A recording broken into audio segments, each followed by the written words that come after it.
নমস্কার সবাইকে। কেমন আছো সবাই? আমরা তো বেশ ভালোই আছি। কেননা একটা পিসির বিয়ে, তো সেই আনন্দে আমরা বেশ মজাতেই আছি। যাই হোক, অনেকদিন পর ব্লগ দিচ্ছি, যদিও মিনি ব্লগ, এটার বড় ব্লগও আসতে চলেছে।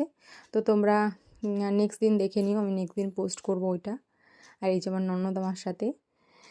তো এই যে আমরা এই পুকুরটা থেকে জল নিতে এসেছি, যে জলটা দিয়ে আমাদের কনেকে স্নান করানো হবে, সেই জল।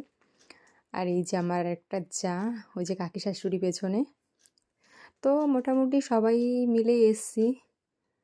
তো আমার শাশুড়ি মাও মোটামুটি আমাদের বাড়িরও অনেকে এসছে। তো এই ব্লগে সবাইকে নিতে পারিনি, বাট বড় ব্লগের মধ্যে সব আছে। তো তোমরা নেক্সট দিন দেখে নিও কী কী করলাম, সেই মজা করেছি, ভীষণ ধামাল একদম ভিডিও হয়েছে। তো চলো, এরপর আমি একটু রিলস টিলস বানিয়ে বেশ বাড়ির দিকে রওনা দিলাম। তারপর রাতের জন্য আবার রেডি হয়ে আবার কী কী করলাম দেখে নিও নেক্সট ভিডিওতে।